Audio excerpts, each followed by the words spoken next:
Dear students, मेरा नाम है इंद्रजीत सिंह और आप मुझे देख रहे हैं हमारे अपने प्यारे चैनल आरटी एकेडमी पर।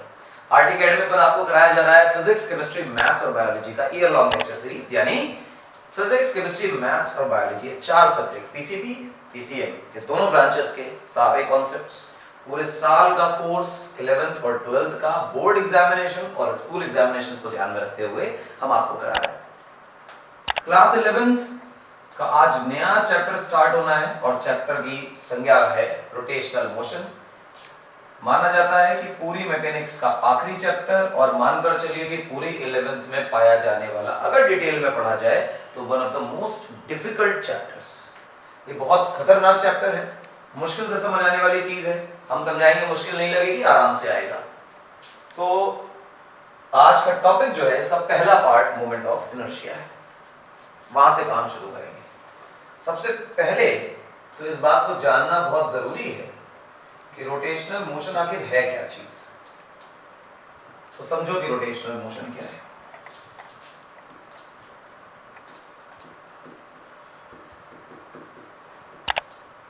रोटेशन का मतलब है कि कोई बॉडी है, जैसे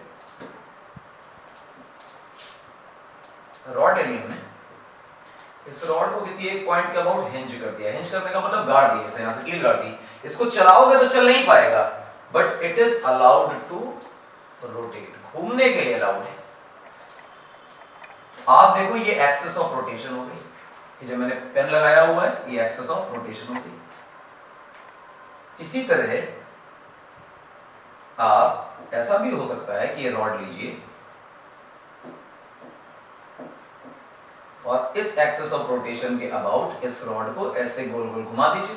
क्योंकि हम ओमेगा, अल्फा, थीटा के बारे में जानते हैं तो हम यहां लिख सकते हैं इस तरह से घूम रहा है, ये रॉड ऐसे से घूम रही है हॉरिजॉन्टल।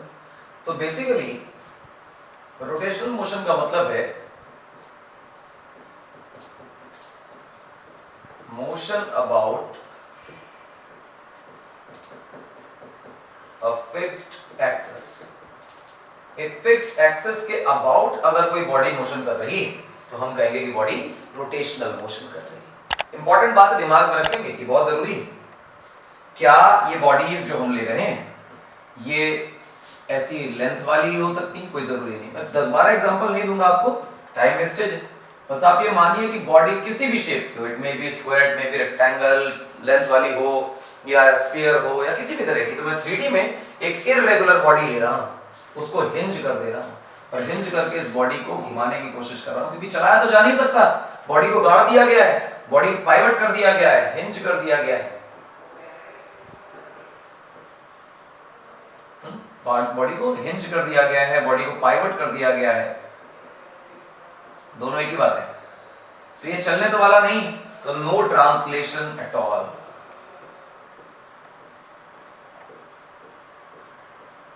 यहां पे किसी प्रकार का कोई ट्रांसलेशन नहीं है। बॉडी का सेंटर ऑफ मास कहीं चलकर दूर नहीं हो जाएगा, बस वो अपनी जगह घूमता रहेगा। ऐसे किसी एक्सिस के अबाउट सिमेट्रिक मोशन को रोटेशनल मोशन कहा जाता है। क्लियर है मेरी बात? ये बात है ना। यहां पर कुछ और बातें आएंगी। एक बहुत ही खूबसूरत डेफिनेशन है और उस डेफिनेशन का जो नाम है वो मैं आपको बताने जा रहा हूं। बहुत ही प्यारा एक चीज है जिसे बोला जाता है रिजिड बॉडी। इस बात को अगर बच्चे समझें तो ये चैप्टर समझ आएगा।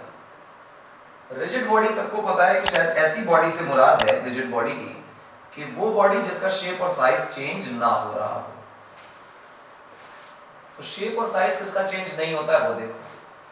इसकी खास बात यही है रिजिड बॉडी की।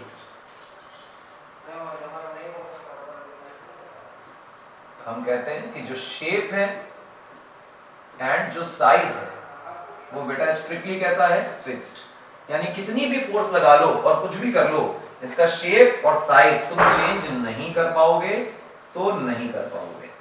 ये बहुत इंपॉर्टेंट बात है कि तुम रिजिड बॉडी का शेप और साइज नहीं चेंज कर पाओगे। शेप और साइज चेंज ना करने का मतलब क्या है? लेट्स से एक मटेरियल लेते हैं, इसको किसी एक पॉइंट के अबाउट हिंज कर देते हैं और इसको घुमा देते हैं। एक पॉइंट है ए और एक पॉइंट है बी, इनके बीच में कोई ना कोई सेपरेशन है तो वो भी ड्रॉ कर देते हैं। ए और बी के बीच का जो सेपरेशन है उसे हम नाम देते हैं डी।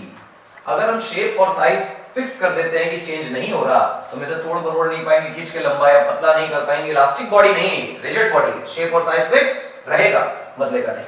और नहीं बदलेगा का मतलब ये है कि डी कांस्टेंट रहेगा, चेंज नहीं होगा।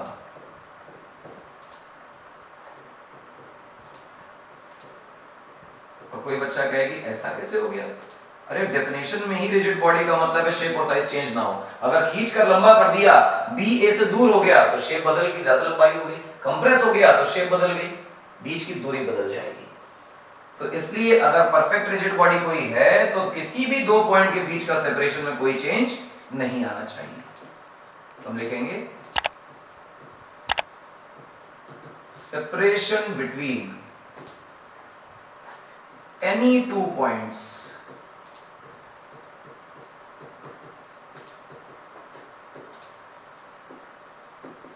remains constant। किसी भी दो पॉइंट के बीच का जो सेपरेशन है उसे कांस्टेंट रहना है, सेपरेशन चेंज नहीं होना चाहिए। दो पॉइंट्स हमेशा बराबर दूरी पर रहें, इस बात को इंश्योर करना हमारा काम है, हम करेंगे लगातार। अच्छी बात, बहुत बढ़िया। तो आपको ऐसा लगेगा इसमें जरूर कि अगर आप एक किसी बॉडी पर बैठ गए और दूसरे को देखा तो दूसरा एक तो फिक्स्ड लोकेशन पर है, तो हम कहेंगे हाँ यार फिक्स्ड लोकेशन पर है। तो दूसरा अगर फिक्स्ड लोकेशन पर है तो दूसरा फिक्स्ड लोकेशन का मतलब वो ना दूर आ रहा है ना पास आ रहा है, यानी एक रिस्पेक्ट में दूसरा रेस्ट पर है। Any point on the body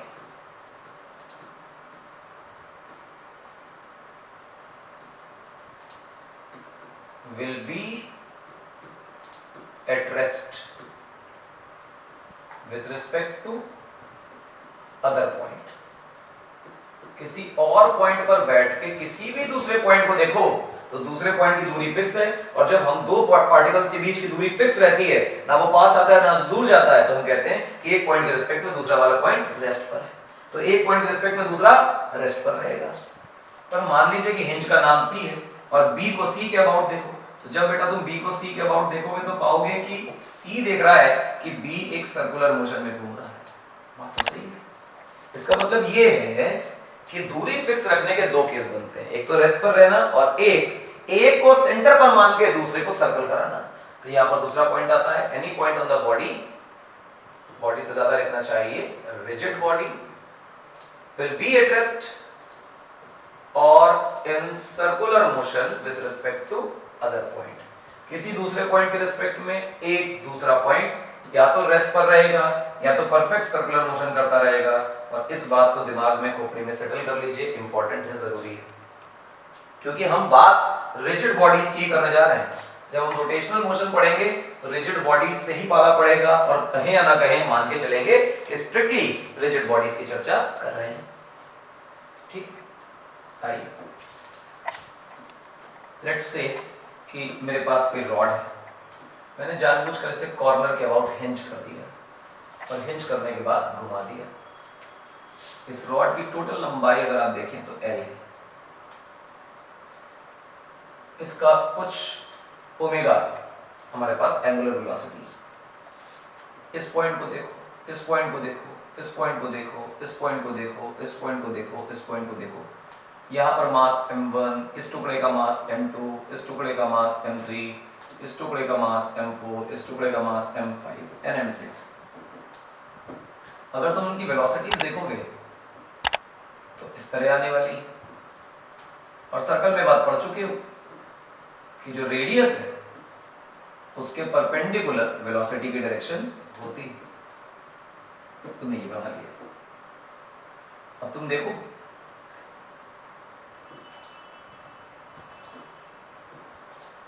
गौर से, ये V1 है, ये V2 है, ये V3, ये V4 है, ये V5 है और ये V6। तो अपने सेंटर के अबाउट या हिंज के अबाउट सारी बॉडीज क्या कर रहे हैं, सारे पॉइंट्स क्या कर रहे हैं, सर्कुलर मोशन कर रहे हैं। सर्कल मतलब ट्रांसलेशन, और ट्रांसलेशन का मतलब इन सब की अगर मैं काइनेटिक एनर्जी जोड़ूंगा इंडिविजुअल पार्टिकल्स की, तुम लिखोगे half m1 v1 square plus half m2 v2 square plus half m3 v3 square, और जितने भी पार्टिकल 4 5 6 8 जितने भी हैं वो सब लिखे हुए हैं। आप देखो इन सब की काइनेटिक एनर्जी को जोड़ दो तो रॉड की काइनेटिक एनर्जी आ गई। रॉड क्या ट्रांसलेशन कर रही है? जवाब है नहीं, रॉड तो फिक्स है, ये तो रोटेशन कर रही है, तो ये काइनेटिक एनर्जी ऑफ रोटेशन आ गई। हम लिखेंगे rotational kinetic energy of rod. अब यहां पर छोटी छोटी बातें करेंगे, देखना बहुत गौर से देखना बेटा। सेंटर से पहला वाला पार्टिकल r1 दूरी पर पाया जा रहा है, सेंटर से दूसरा पार्टिकल r2 दूरी पर, सेंटर से तीसरा पार्टिकल r3 दूरी पर, सेंटर से चौथा पार्टिकल r4 दूरी पर, और इसी तरह पांचवा वाला r5 पर, छठवां वाला r6 पर, एंड सो ऑन।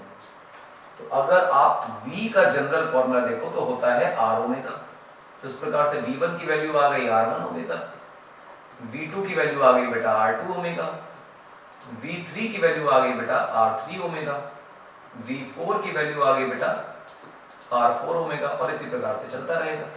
तो आप यहाँ पर वैल्यूज डाल दीजिए, आपके पास आएगा हाफ m1 r1 ओमेगा का whole square plus half m2 r2 omega का whole square plus half m3 r3 omega का होल स्क्वायर, और ये तमाशा चलता रहेगा। हम इसी को कंटिन्यू करना चाहते हैं। आप जरा गौर से देखिए इसमें बेटा, आपने 1/2 को कॉमन ले लिया और बाहर इस ओमेगा स्क्वायर, क्योंकि सबका ओमेगा सेम है तो ओमेगा स्क्वायर कांस्टेंट आ जाएगा। अंदर देखो क्या बचेगा, ये बचेगा m1 r1 स्क्वायर, फिर ये बचेगा m2 r2 स्क्वायर, फिर ये बचेगा m3 r3 स्क्वायर, और फिर ये जितने टर्म्स और होंगे उतने टर्म्स बचे रहेंगे इसमें, 4 5 10 12 15 1000 2000 जितने भी टर्म्स हैं। अब आप इस काइनेटिक एनर्जी ऑफ रोटेशन के फॉर्मूले को डब्बा बंद कर लीजिए, तो आपको दिखाई देगा कि formula is nothing but this sigma mi ri square times omega. Basically m r square का समेशन लिखा हुआ है, m1 r1 square m2 r2 square, तो mi ri स्क्वायर का समेशन लिखा हुआ है। आप इसी को कंपेयर करिए काइनेटिक एनर्जी ऑफ ट्रांसलेशन से, that was half mv square. इन दोनों को कंपेयर करोगे तो जो हाफ है वो हाफ के कंपैरिजन में आ जाएगा, जो ओमेगा है वो v के कंपैरिजन में आ जाएगा, क्योंकि ट्रांसलेशन में स्पीड v लेते हैं और रोटेशन में स्पीड ओमेगा हो जाती है, ठीक है, सर्कल में हो जाती है। जो m है उसकी जगह ले रहा है ये sigma mi ri square, so called total mass into r square, इस तरह की चीज। ये जो चीज आपको दिख रही है ये बिल्कुल मास के इक्विवेलेंट है, जैसा ट्रांसलेशन में मास का बिहेवियर है ठीक वैसा ही रोटेशन में इस टर्म का बिहेवियर है। This term is called as moment of inertia, that is sigma mi ri square for many particle system, और अगर सिर्फ एक पार्टिकल है तो mr स्क्वायर, ये मोमेंट ऑफ इनर्शिया बनेगा। ये एग्जैक्टली वैसा ही बिहेव करेगा जैसा हमारा ट्रांसलेशन में मास किया करता था। इसका नाम क्या दे रहे हैं बेटा? इसका नाम दे रहे हैं मोमेंट ऑफ इनर्शिया। क्या नाम दिया गया? Moment of inertia. इंपॉर्टेंट है, ध्यान रखें। खास बात क्या है, मास क्या करता था? मास बताता था इनर्शिया के बारे में। जितना ज्यादा मास मोशन में चेंज लाना उतना मुश्किल। उसी तरह ये ट्रांसलेशन में अगर इनर्शिया था तो ये जो mr स्क्वायर है ये इनर्शिया ऑफ रोटेशन भी कहलाता है। बॉडी के ट्रांसलेशनल मोशन को चेंज करने के लिए कितनी तकलीफ उठानी पड़ेगी, क्या प्रॉब्लम आपको आएगी, कितना एफर्ट आपको लगाना पड़ेगा, that depends on mass. Body को चलाने के लिए कितना फोर्स लगाना पड़ेगा, बॉडी को रोकने के लिए कितना फोर्स लगाना पड़ेगा, वो मास डिसाइड करता था। उसी तरह बॉडी को घुमाने में कितनी तकलीफ उठानी पड़ेगी, बॉडी को घूमने से रोकने के लिए कितनी तकलीफ उठानी पड़ेगी, कितना फोर्स लगाना पड़ेगा, वो मोमेंट ऑफ इनर्शिया से पता चलेगा। This moment of inertia is nothing but the inertia of rotation, यानी रोटेशन करते हुए किसी बॉडी का इनर्शिया कितना ज्यादा है। खास बात, मोमेंट ऑफ इनर्शिया को अगर आप देखोगे तो मैं यहाँ फॉर्मूला लिख देता हूँ दोबारा से, this I can be written as mr²। तो सबसे पहली बात तो ये मोमेंट ऑफ इनर्शिया मास पे तो डिपेंड कर ही रहा है, बॉडी अगर भारी है तो रोकना मुश्किल है लॉजिकली, लेकिन I इस r पर भी डिपेंड कर रहा है, perpendicular distance of mass from axis of rotation. Axis of rotation से परपेंडिकुलर दूरी थी हमारी r, ये इस पर भी डिपेंड करता है। इसका मतलब अगर एक ही बॉडी के मैं एक्सिस ऑफ रोटेशन बदल दूं तो मोमेंट ऑफ इनर्शिया बदल जाएंगे। जैसे मैंने मान लीजिए कि सर्कल लिया, सर्कल का ये एक्सिस ऑफ रोटेशन है, सर्कल का ये एक्सिस ऑफ रोटेशन है, सर्कल का ये एक्सिस ऑफ रोटेशन है, सर्कल वही है, मास वही है, बट मैं एक्सिस ऑफ रोटेशन बदल दे रहा हूं। तो जैसे जैसे मैं एक्सिस ऑफ रोटेशन बदलूंगा आप पाओगे कि इस r के बदल जाने पर मोमेंट ऑफ इनर्शिया बदल जाएगा। तो मोमेंट ऑफ इनर्शिया को हम लिखते हैं कि डिपेंड्स ऑन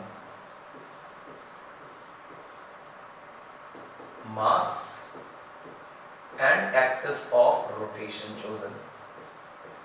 कहां एक्सिस ऑफ रोटेशन आपने ली है इस पर डिपेंड करेगा कि बॉडी का मोमेंट ऑफ इनर्शिया कैसा है। दूसरी बात, अगर ये सर्कल ना होके ऐसा रेक्टेंगल होता, ये रेक्टेंगल ना होके परफेक्ट सुंदर स्क्वायर होता, ये परफेक्ट सुंदर स्क्वायर ना होके ऐसा पैरेललोग्राम होता, इन सारी शेप्स का मोमेंट ऑफ इनर्शिया अलग होता, क्योंकि इनका मास का डिस्ट्रीब्यूशन सेंटर ऑफ मास में पढ़ के आए हम लोग, उस चीज को अलग अलग है। तो मास पर डिपेंड करता है, एक्सिस ऑफ रोटेशन पर डिपेंड करता है, और शेप एंड साइज पे डिपेंड करता है, किस शेप का है और किस साइज का है, इस पर डिपेंड करता है मोमेंट ऑफ इनर्शिया क्या होगा। दूसरी खास बात क्या है बच्चों, आप देखिए इस मोमेंट ऑफ इनर्शिया को, तो लिखा हुआ है किलोग्राम इनटू मीटर स्क्वायर, ये इसकी एसआई यूनिट बनेगी, दिमाग में रखें, किलोग्राम इनटू मीटर स्क्वायर। अब ये मोमेंट ऑफ इनर्शिया जितना ज्यादा उतना ज्यादा इनर्शिया ऑफ रोटेशन, यानी घुमाने में भी ज्यादा तकलीफ और घूमते हुए को रोकने में भी ज्यादा तकलीफ। तो ये मोमेंट ऑफ इनर्शिया। अगली चीज देखते हैं, मोमेंट ऑफ इनर्शिया के सवाल बता दीजिए। तो मैं शुरुआत में तो लल्लू प्रॉब्लम ही कराता हूं, तो लल्लू प्रॉब्लम से ही शुरू करेंगे, दो चार लल्लू प्रॉब्लम कर लेते हैं। ये बेटा एक्सिस ऑफ रोटेशन है, ये मास है, और मैंने जानबूझकर एक्सिस ऑफ रोटेशन से बच्चों जो परपेंडिकुलर डिस्टेंस है वो d दी है, और पूछ रहे हैं कि जो एक्सिस ऑफ रोटेशन दी है उसके बाद मोमेंट ऑफ इनर्शिया क्या होगा।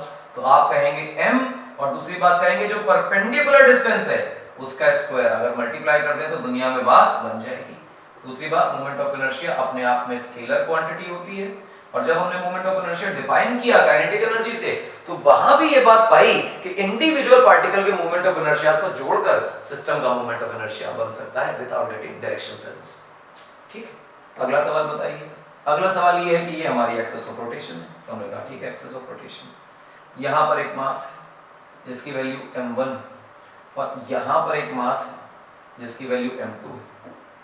यहां से परपेंडिकुलर डालो, यहां से परपेंडिकुलर डालो, और तुम कहो कि ये d2 है और तुम कहो कि ये d1 है, और फिर हम कहेंगे बताओ मोमेंट ऑफ इनर्शिया क्या है सिस्टम का टोटल। टोटल का मतलब इसका भी और इसका भी।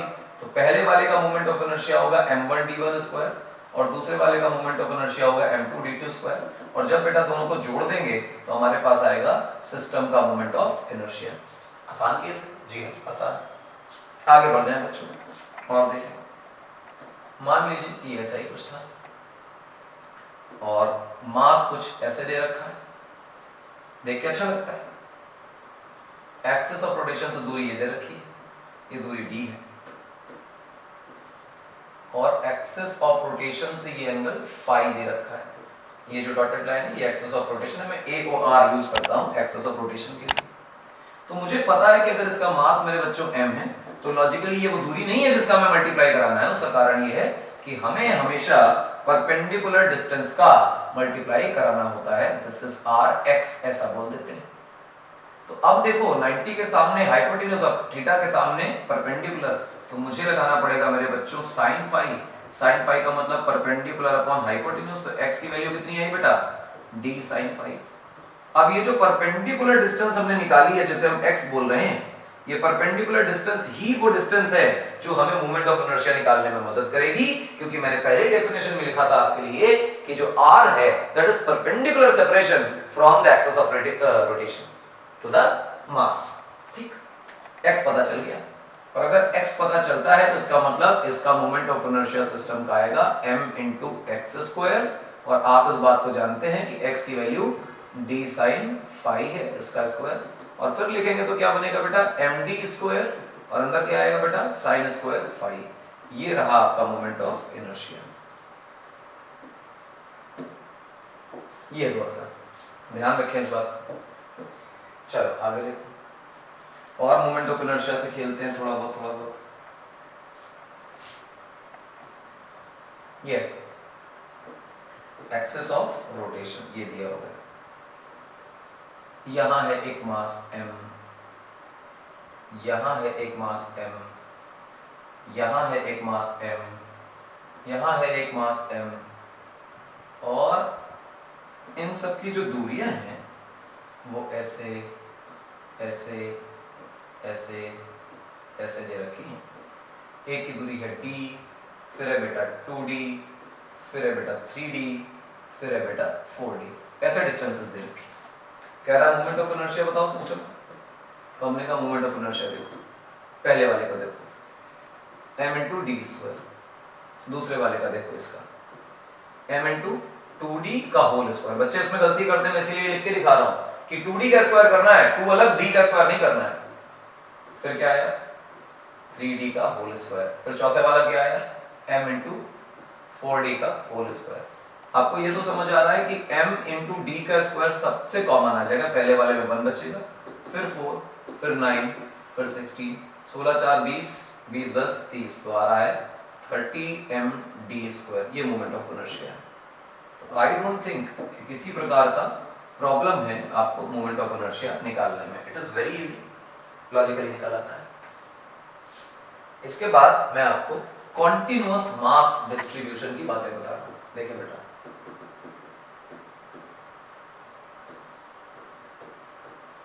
Continuous mass distribution. Continuous mass distribution का मतलब डिस्क्रीट मासेस नहीं रह जाएंगे, अब मासेस लगातार फैले हुए होंगे, ऐसा कुछ हो जाएगा। तो हम करते हैं, देखो क्या, एक रॉड बना लेते हैं, और ये रॉड में कुछ ना कुछ मास है लगातार, इसे हम x इक्वल टू 0 बोलते हैं, इसे x इक्वल टू l बोलते हैं। रॉड को बोलते हैं बच्चों यूनिफॉर्म, यूनिफॉर्म का मतलब हर बराबर टुकड़े का मास बराबर, ऐसा हो गया। यहाँ पर अगर मैं कह रहा हूं कि टोटल मास m और टोटल लंबाई l है, तो आप रॉड का लैम्डा डिफाइन कर सकते हैं। सेंटर ऑफ मास हम ये तमाशा करके आए, इसलिए मैं बार बार नहीं बोलूंगा, तो सेंटर ऑफ मास में हम करके आए m अपॉन l। हम सब जानते हैं कि लैम्डा क्या है, लीनियर मास डेंसिटी, जितने टुकड़े का लेंथ का मल्टीप्लाई करोगे उतने का मास आ जाएगा। कहा जाता है कि इसके लेंथ के परपेंडिकुलर इसके एज से पास होने वाली एक्सिस के अबाउट मोमेंट ऑफ इनर्शिया, बताइए कि क्या होगा। तो कहानी है एक्सिस ऑफ रोटेशन आपको दे दी। आपको अभी तक जो सिखाया गया है वो सारा ये सिखाया गया है कि पॉइंट मास का कैसे निकालें। अब ये दे दिया गया है कि लंबी सी रॉड है, तो जब भी कभी मिले लंबी सी रॉड तो दिमाग में रखें कि बनाए उससे पॉइंट एलिमेंट, जहां भी है एक्सिस ऑफ रोटेशन उससे जाएं x दूरी पर और काटें dx का पतला सा एलिमेंट। तो ये आप गए मेरे बच्चे x दूरी पर, और आपने जो एलिमेंट काटा उसकी लंबाई कितनी है बेटा dx। क्लियर मेरी बात? अब देखो, ये जो जोन आपने dx टुकड़ा काटा, इस dx टुकड़े का मास कितना होगा, इसको हम dm बोल रहे हैं, इसकी वैल्यू होगी बेटा लैम्डा dx। लैम्डा मतलब मास डेंसिटी, उसके बाद जितनी लंबाई, अगर मास डेंसिटी में लेंथ का मल्टीप्लाई करेंगे तो मास मिल जाएगा।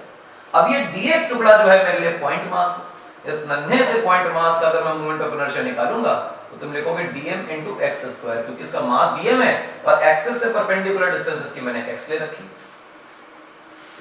dm की वैल्यू डालें तो लैम्डा dx, तो लैम्डा x स्क्वायर dx ऐसे लिख सकते हैं। ये छोटा सा मोमेंट ऑफ इनर्शिया है। अगर मैं टोटल मोमेंट ऑफ इनर्शिया निकालूं उस एक्सिस के अबाउट जो मैंने बनाई है, तो मैं लिखूंगा integration of lambda x square dx। बच्चे लैम्डा बाहर, integration of x square dx। अब क्या होगा, लिमिट लगानी है 0 से लेके l तक। रॉड हमारी x इक्वल टू 0 से शुरू हो रही है और रॉड हमारी x इक्वल टू l तक जा रही है। इस लैम्डा की जगह हम टोटल मास लिख लेते हैं m by l। x square का इंटीग्रेशन बनेगा बेटा x क्यूब by 3, और ये बनेगा 0 से लेके l तक। लिमिट डाल देंगे अपर माइनस लोअर, तो आपको दिख रहा है कि लोअर लिमिट 0 है, इसका कोई खेल आना ही नहीं है, तो L क्यूब बाई 3 बन जाएगा। L से L कैंसिल कर दीजिए तो आपके पास आंसर आएगा ml स्क्वायर बाई 3। ये मोमेंट ऑफ इनर्शिया आ गया। तो आपको दिखाई देगा कि जो टोटल मोमेंट ऑफ इनर्शिया है लेंथ के परपेंडिकुलर कॉर्नर से पास होने वाली एक्सिस के अबाउट वो है ml स्क्वायर बाय 3। दिमाग में रखना इस बात का कि मोमेंट ऑफ इनर्शिया शेप पर डिपेंड तो कर ही रहा है, साथ ही साथ इस बात पर भी डिपेंड कर रहा है कि एक्सिस ऑफ रोटेशन कहां है। तो जब आप ये ml स्क्वायर बाय 3 याद करोगे तो ये भी साथ में याद करोगे कि इसकी एक्सिस कॉर्नर से पास हो रही है और परपेंडिकुलर टू रॉड है। क्लियर है मेरी बात? सारी टेक्निक समझ आई? मेरे हिसाब से टेक्निक जो यूज करी है यूनिफॉर्म मास डिस्ट्रीब्यूशन को सॉल्व करने की, वो टेक्निक हम लोग सेंटर ऑफ मास में डिटेल में लगा कर आए हैं। तो ये उसका रिवीजन है, लेकिन दिमाग में रखें इस रिवीजन को बेहतर तरीके से करें, इसका स्टेप बाय स्टेप जो मैंने बोला है इसे देखें और फिर ये मोमेंट ऑफ इनर्शिया निकालने की आदत डालें। अब यहां पर हमने काइनेटिक एनर्जी ऑफ रोटेशन पढ़ा, फिर उसमें से मोमेंट ऑफ इनर्शिया को छाटा, फिर मोमेंट ऑफ इनर्शिया क्या होता है वो देखा, किन किन फैक्टर्स पे डिपेंड करता है देखा, क्या नेचर है, स्केलर नेचर है उसका, इंडिविजुअल बॉडीज के मोमेंट ऑफ इनर्शिया को जोड़कर टोटल मोमेंट ऑफ इनर्शिया निकाला जा सकता है, वो भी देखा। ये भी हम देख रहे हैं कि पॉइंट मासेस का और कंटीन्यूअस मासेस का मोमेंट ऑफ इनर्शिया कैसे निकाला जाता है, समेशन करके और इंटीग्रेशन करके। अब कम से कम दो लेक्चर हम डिवोट करेंगे सिर्फ और सिर्फ मोमेंट ऑफ इनर्शिया पर, तब जाकर रोटेशन का हमारा स्ट्रांग होगा बोर्ड स्टैंडर्ड का। अगर हम इससे थोड़ा ऊपर जाएंगे तो शायद हमें ज्यादा लेक्चर्स डिवोट करने पड़ेंगे, पर क्योंकि बोर्ड का कर रहे हैं तो 2 लेक्चर्स मोमेंट ऑफ इनर्शिया पे हम डिटेल में खेलेंगे। और उसके बाद जो डेरिवेशंस हमारे में नहीं है उन डेरिवेशन ना करके उनके फार्मूलाज को डायरेक्ट याद करेंगे और फिर उनके एप्लीकेशंस देखेंगे। फिलहाल आज की कहानी को मैं रोक रहा हूं क्योंकि काफी सारा हो गया है, देखने में कम लगेगा लेकिन काफी सारा हो गया काम, इसको एडजस्ट करना मुश्किल, काफी सारा कंटेंट है। तो ये वाला हिस्सा, इससे पहले वाला हिस्सा आप एडजस्ट करिए और अगले लेक्चर में मोमेंट ऑफ इनर्शिया की बहुत डिटेल जानकारी, बहुत सारे केसेस लेकर हम आएंगे। फिलहाल हम आज अपने लेक्चर को कंक्लूड करते हैं और पूरे साल का कोर्स एग्जॉस्टिव पढ़ने के लिए, और ध्यान में रखिएगा जो यहाँ पढ़ाया जा रहा है इसके बाहर पेपर में नहीं आना है, जो यहाँ पढ़ा दिया गया वही आपके पेपर में छपा मिलेगा। आरटी एकेडमी पर पढ़ा रहे हैं, इंद्रजीत सिंह नाम है हमारा। Thanks for watching again. Like करिए, शेयर करिए, सब्सक्राइब करिए, देखते रहेंगे तो पेपर में वही आता रहेगा जो हम यहाँ पढ़ा रहे हैं। काम बहुत आएगा। मिलेंगे अगले लेक्चर में मोमेंट ऑफ इनर्शिया की बहुत सारे केसेस के साथ, 2 लेक्चर डिवोट करेंगे। मिलते हैं अगले लेक्चर में। Till then thank you.